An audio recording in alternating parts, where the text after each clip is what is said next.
With food shortages everywhere, the cost of groceries has dramatically increased. From your staple foods like rice, eggs, and milk, to your more high-end foods like seafood and grass-fed beef. Now, more than ever, you need to learn how to budget for groceries, especially if you have more than one mouth to feed. Hey everybody, welcome to the Bill Young Grow Wealthy podcast. My name is Walida Cherie. In this podcast episode, I will share 15 ways that you can save money on your grocery bill. If you're new to the podcast, welcome. Don't forget to subscribe.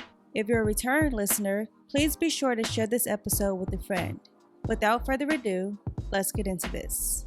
Before we get started, it's important to know you should only implement one new habit at a time, preferably one new habit a month. For example, if you're going to start making your own coffee at home instead of getting it on the go at your favorite coffee shop, that requires a new habit. As each new habit is adopted, the savings will begin to accumulate. It's entirely possible to save several $1,000s annually using the tips in this podcast episode. There are two potential approaches to using the information in this podcast. The first is to listen to the entire podcast, then go back and review and write the tips you wish to focus on first. This is the appropriate approach if you like to listen and think about it before you take action. The second approach is to listen to this podcast episode and take action as you work your way through it. For example, if you are inspired and motivated to start making meals at home, then by all means get cooking. Of course, you can always take a combined approach. Take notes on some items and action on others. Let's get started. Number 1, cook more meals at home. Take a look at how much you spend eating out. Chances are your annual total will surprise you. Eating out is expensive.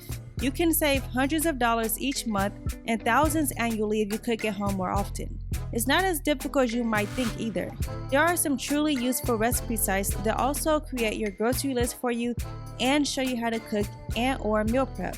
Here are some resources that I use in no particular order.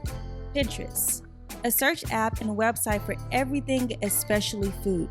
I go on there often for food and drink ideas.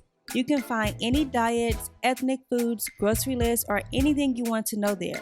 If you've never used Pinterest, I highly recommend you giving it a try. Next is Downshiftology with Lisa Bryant. If you love clean eating, Whole30 recipes, paleo, keto, vegan, or vegetarian recipes, you should definitely check out Lisa's blog and YouTube channel. I absolutely love her recipes, and at the time of this recording, she is pre-selling her first cookbook with over 100 recipes. I will put her link in the description box. Next is Smoking and Grilling with AB. If you love delicious, easy Southern food, comfort foods, desserts, and grilling options, then you absolutely have to check out AB's YouTube channel because he has helped me to take the mystery out of cooking and have helped me to earn some thumbs up from my young nieces and nephew. And we all know how picky kids can be, so that says a lot. Last, check out Terry Ann's Kitchen on YouTube. When I tell you this lady can show you how to make the quickest, most tasty, delicious Caribbean food using simple ingredients, I am telling you the truth. Check her out and you'll see why I love her recipes so much. These are by no means the only resources I use to organize and cook my delicious meals, but they are my favorites and most often used. I will put all of their links in the description box, so be sure to check them out after this episode. Number 2, cook large batches.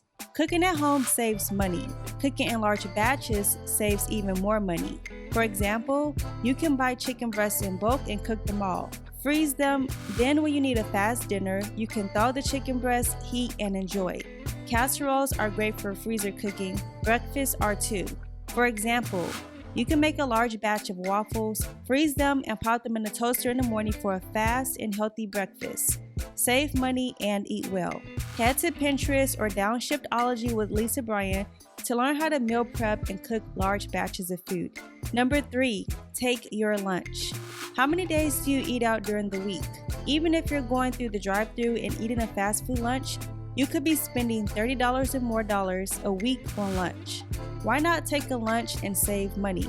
A pound of lunch meat, a loaf of bread, snacks, and a bottle of water will cost you much less than a restaurant or drive-thru meal, and it's healthier for you.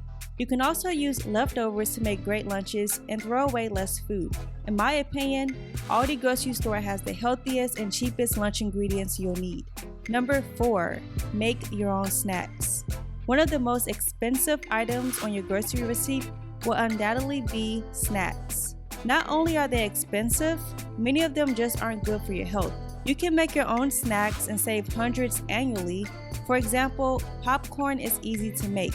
You can also make granola bars or buy a food dehydrator for around $30 and make your own fruit rolls, jerky, and snack mix. You can also make potato chips in your oven and cookies. Definitely check out Pinterest or Downshiftology with Lisa Bryan for some great snack ideas. Number 5, eat less meat. I'm not telling you to go vegan or vegetarian indefinitely, but limiting your consumption of meat might be good for your pockets and your waistline. Meat is probably the single most expensive food item on your grocery receipt. It's easy to save money if you eat less meat.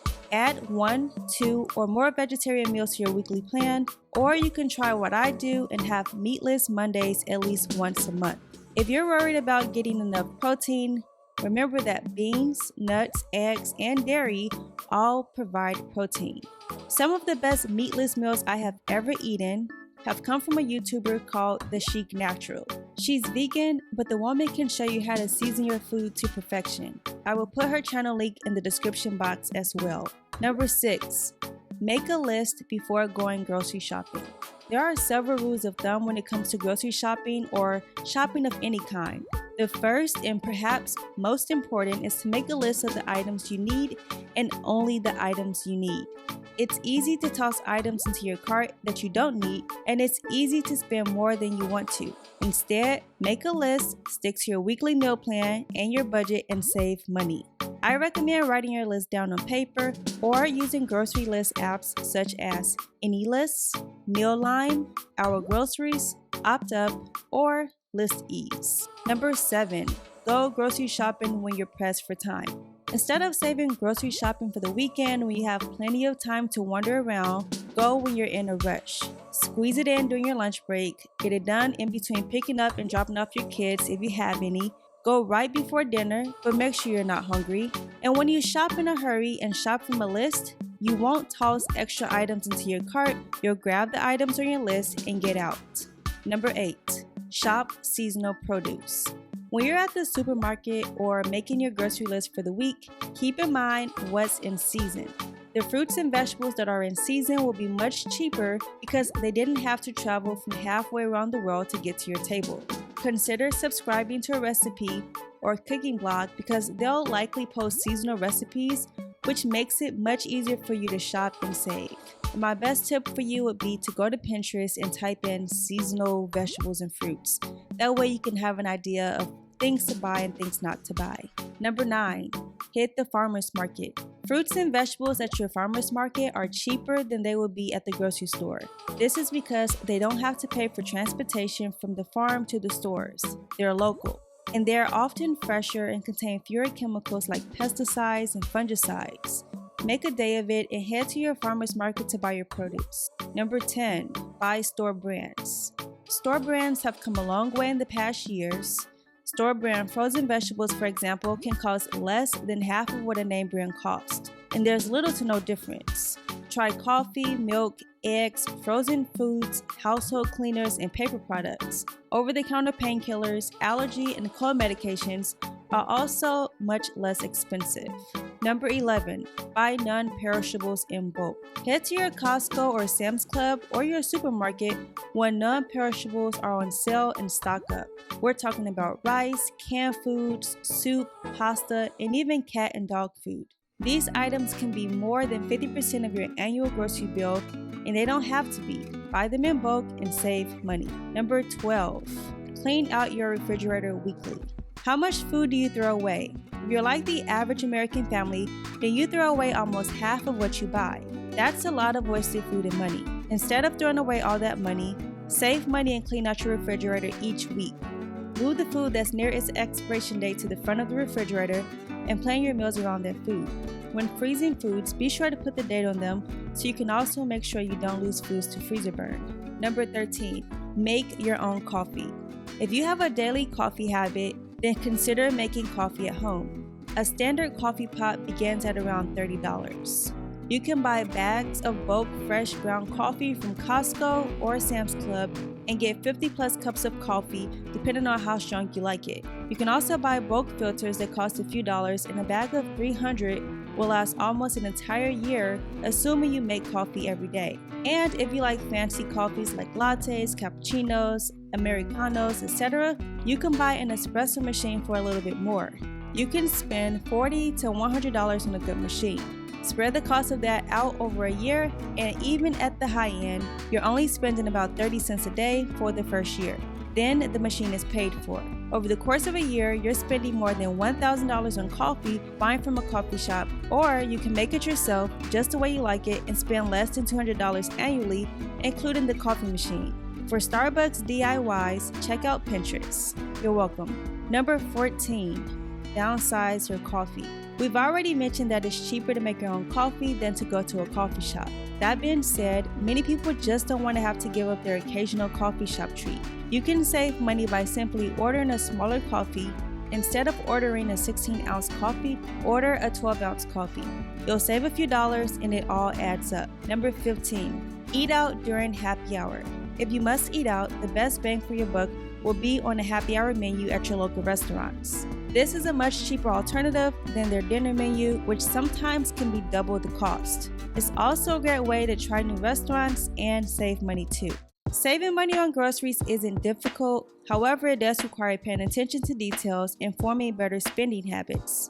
Know how much money you have to work with each month, approximate how much you spend on groceries every month, make a plan, create new habits, and save more money to put towards other needs or goals. Who knows? You may inspire your friends and family to save more money too. You may become a role model and a great influence. If you haven't yet created a budget, you can purchase my ebook, How to Budget on Any Income. The links will be in the description box. That's all I have for now. If you're new to the podcast, welcome. Don't forget to subscribe. If you're a return listener, please be sure to share this episode with a friend. Until next time, I will talk to you later.